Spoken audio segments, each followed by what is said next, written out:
Cough cough cough cough. Ah, finally I stopped putting off videos. Since most of my viewers play Doors, I don't doubt that you guys already know everything about the update. This video will start off with my first impressions, then fade into an informational segment, then just funny moments. This footage behind me? Oh. Well, it was me trying to find new things in the back doors. It wasn't very successful. Anyway, video time, let's go.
Now it's time for the hotel, of which I didn't get plain footage of. I'll go over the changes later. Me and Diblox decided to try and put all the new entity modifiers on. It went about as well as you would expect.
That's pretty much it for first impressions. I didn't get much footage sadly.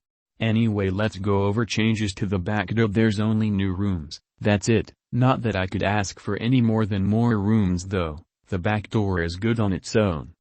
For the hotel, there's quite a bit more. For one, bookshelves look much better now, so do the basement rooms, which are bigger and contain a new item, which I will go over in a different portion of the video. Second, the library had a massive redesign, being filled to the brim with the newly designed bookshelves, and being quite a bit bigger upon that. The upstairs part of the library also has 2 staircases, sadly blocked off to prevent further exploration. Third, Jeff's shop now has a prelude room, or hallway, leading to the shop. This hallway is filled with decorations, however I'm not sure if they're Christmas exclusive. Fourth, the new entity, but I'll go over her later. Other than the things already noted, not much else has changed about the base hotel. And then the mines, since nothing has really changed about the rooms, other than a possible A60 speed buff, which even I'm not 100% sure about. First, garden-like rooms are more common, much more common. Second, guiding light had a slight design change in the seek chases, being more flowy, or wavy. This may prove to be either better, or more difficult in portions of the chases. Side note, the first seek chase now starts at 142, instead of 140, having each section be a bit shorter. Third, the Grumble's Nest is now surprisingly easy, with you now being able to see the anchors through walls. Another slight change is that normal Grumbles only, not the queen, can be crucified permanently. Last, for the nest, the vines in the starting area now allow you to access the area behind them, which makes getting certain anchors easier. Fourth, new rooms have been added to the sewers as well. This includes the prelude rooms for Jeff's shop, which now spawns later. If I haven't mentioned already, Jeff's shop in both floors spawns randomly 10 rooms after their respective mid-floor boss. Fifth, the second seek chase now spawns around 170, being much easier and having a total rehaul. You now get chased and bullied by both the Queen Grumble and Seek, forcing you to make quick turns much like the hotel's chase, and forcing you to spam E to break down doors. I prefer this chase above the old one. Last but least, Damn Seek is slightly harder as you cannot skip valves by jumping over the rocks anymore. Entity time. First up is Sally. This jerk kid used to be a very rare spawn before being made more common by Elsplash a few days after the update released. She spawns randomly in a hotel room with windows, where she will then attack you if you don't drop an item for her. You can also crucify her, which is probably the best use of a crucifix ever. I never want to see this child again. The Mines also has an exclusive entity, being Louie, basically a slight clone of the deep sea bunnies from Pressure.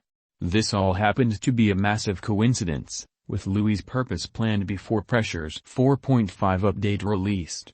You may see a hole near the ground, which you can throw items at for Louie to take to his den. He will then give you an item greater or lesser of value. You can also crucify him. Side note, Louie is better than the deep sea bunnies. Stop spreading deep sea bunny propaganda.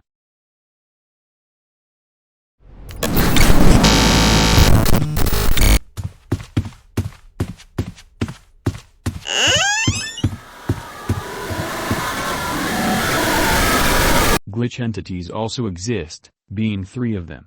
These are, Screech but Freaky, being spawned by the dozen. You need to look at all of them to avoid dying. There's also Rush and Ambush but Blue and Red respectively, which are just their normal versions but faster, and they both rebound a lot. Item segment time. Cheese and bread are traded with Louie and heal health. Beer smoothies heal health and are found in basements. Green soda turns you green. Moonlight float acts like the guidance candy from the Trick or Treat modifier. Lastly, lockpicks can now be used on generators in the place of one fuse. The last thing I want to go over before the funny moments are the badges. Most of these badges are for crucifying entities. These entities are A60, A90, A120, Hide, Void, Blitz, Lookman, Haste, Sally, Louie, and the Queen Grumble. Now a separate badge from the normal Grumbles. There is also Trial and Error, making you survive one of the glitch entities I talked about earlier. These can easily be spawned by getting glitched by a friend, or voided in the rooms being the easiest method, finding a glitch fragment, and surviving the entity. Playtime is gotten by giving Sally an item or having her steal one from you. Last but not least, there are also 2 modifier badges for the mines, being copies of Not 5 Stars and Hotel Hell.